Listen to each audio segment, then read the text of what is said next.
Okay. Hi, this is Bethany again. I am so excited to be presenting my last video final because I had to wait for my roommates to leave again for this. So I'm really happy to be doing this. I tried to get my PowerPoint to work on my computer, but I had a lot of updates to do, so you're going to be looking for my TV today. And hopefully my phone stays propped up enough as I read my slides off of my laptop that's connected. So anyway, I'm going to get started. For my case study, I decided to choose a lawsuit that happened at the Edwardsville YMCA. And I've had relations with the YMCA before, so I was able to go in and interview lots of the employees there and get a lot of insight on what happened. But that's what happened. There was a lawsuit, including the YMCA. So how this came about, Mr. and Mrs. Wicks took their 8-year-old daughter about a year and a half ago to a gymnastics party held at the Y for one of Emily's little friends. And so previously to the party, the birthday girl had requested that the party be Ninja Warrior themed. So Caitlin Ford, the coach that was hosting the event that day, set up a ninja course for all the kids. So whenever Mr. and Mrs. Wicks dropped Emily off, they were never asked to sign any sort of documentation or a waiver explaining the dangers of the gym. There was none of that. They just dropped Emily off and then they were good to go. So during the party, Emily was climbing on a mat and she fell off the mat onto a nearby trampoline that had metal posts holding it up, hit her arm on the metal post and broke it. So because Caitlin did not have any sort of information to contact Emily's parents, she talked to another parent that was at the party, and then from there on out was able to contact her parents, and the parents came immediately. So in the time that it took Mr. and Mrs. Wicks to get to the YMCA, Caitlin had wrapped Emily's arm in some pre-wrapped athletic tape and then also had ice on it, and where they were keeping Emily as still as they could as she was in a lot of pain from the break. So as soon as they got there, Emily's parents took her away, and immediately after that, Caitlin filled out an accident report and then contacted the gymnastics director, Jessica Johnson. So after looking at this situation, I wanted to compare it to a lot of the cases that we've read about before. So I got in contact with Mr. and Mrs. Wicks, and I wanted to hear what they found out whenever deciding to file for a lawsuit. And here's some of the information they gave me.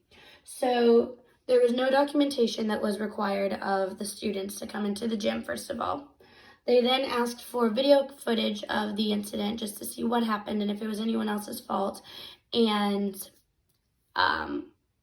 later found out that the YMCA at the time did not have surveillance cameras. They then asked about the staff trainings that the YMCA employees undergo and found out that their gymnastics trainings are more focused toward teaching the skill and learning new spotting techniques, but not much on the actual equipment that they're using. So they have no equipment manuals available to them, nor have they ever even asked for them because they've just never seen them. So this was a red flag to Mr. and Mrs. Wicks, and they said that, this can't be going on, this is ridiculous, and they accused the YMCA of false advertisement because the YMCA advertises that they have very qualified and up-to-date coaches. So I decided to look at some other cases that were similar to this, just to see if there were any gyms out there that went through the same sort of situation and won the lawsuit. And so one that I found that has been through several lawsuits is Sky Zone, which is a trampoline park. And so I found on Boston 25 News that they've been through several lawsuits, but they've won almost all of them, and that is because they require 3 different forms of documentation whenever minors are dropped off at the door. And then along with the parent and the minor are required to sit through a safety video which talks about the dangers of the equipment, rules to follow when on the equipment, and also spots in the gym that are prohibited to even go nearby. And then as well as that, they have up-to-date staff that are always on watch at the trampoline park. So I found that interesting because had the YMCA had any form of documentation, it looks like maybe they could have done what Sky Zone has done in several cases and probably won this. So I also looked into I did some research on customer satisfaction just because in a lot of our cases we've talked about how customers have a lot to do with how your business does, and if your customers don't like you, then obviously your business probably isn't going to grow. So I looked at the Alma College in Michigan's website, and one of their students had published an article on customer satisfaction and talked about how businesses become very involved with the numbers, and as soon as they hit the number and they get the right amount of people in their door, they drop the customer satisfaction aspect of their business and they focus more on the numbers rather than the satisfaction of what their customers are getting out of their business. So that's one thing that I was thinking, okay, so from a public relations aspect, that is something that the YMCA could take into consideration, especially after this lawsuit and dealing with customers who are obviously not very happy. And so then after thinking about what Mr. Wick said about the false advertisement, I asked him a little bit more on that, and he said that he went to the Edwardsville YMCA's website and posted, I believe on the first page, is the YMCA's mission. And that follows something along the lines of following Christian values or Christian principles to create a happy, healthy, and fun place for family and friends. And so he believes that the YMCA was not following their Christian values by publicly advertising that they have qualified staff, whereas he just found out that a lot of the things that he believes staff should go through, such as trainings and documentation provided for staff to give to their customers, was unavailable to them. So he sees that as false advertisement, and also claims that as not following your Christian values. So after looking at all this research, I wanted to know what the YMCA could do as far as their public relations aspect that other businesses are doing that's working. So one thing that Sky Zone did was they had a video, which I noticed that the YMCA does not have one like this, and it's basically just advertising all that they offer, and you can see that the workers are always on hand, and you can see that the children are required to wear a certain specific pair of shoes when they're on the equipment, and at the same time portrays a happy and fun and safe atmosphere for the kids. So if that will play.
Okay, so you kind of get the point. Safe and fun atmosphere, and as you can see in the video, they had certain socks or shoes that they had to wear to go on the equipment that's required.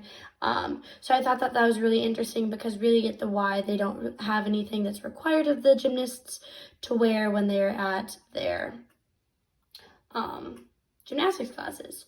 So I looked at some of the strategies and goals from a public relations aspect that the Y has taken into consideration since this lawsuit began. And so one thing that I asked about, and I talked to Jessica Johnson, their director right now, what they've done. And one of the things that they have done is they've updated their registration form. So on this, you put all of your your personal information, and you have to include your physician's information, and you also have to include a separate document with a signature on it for parents of minors. So on there, you'll list the names of everyone in your household, and then they also have a separate document, which is not available to me, but I do have the first half, that you're required to sign for any children that you may have in your family that are under 18 years old. So that is one thing that the Y is doing to get on top of their game as far as documentation goes. So now they'll never have to worry about that again. She said that no one is allowed to come into their gym anymore unless they have a signed document saying mom and dad are fine with this, or Legal Garden is okay with this, and they understand what they're signing before they sign it. And so along with that, they also decided to put in surveillance cameras. And so she actually sent me a video that they caught on one of their cameras. And if you can see, before I play the video, she said this was one of their girls on team, and there's a girl at the end on the bars right here, and I guess she got some sort of skill that she'd been working really hard on, and all of her teammates got to see it happen. So then you can see in the video that everybody starts cheering, and they're really excited about it. So let me see if that'll play for me.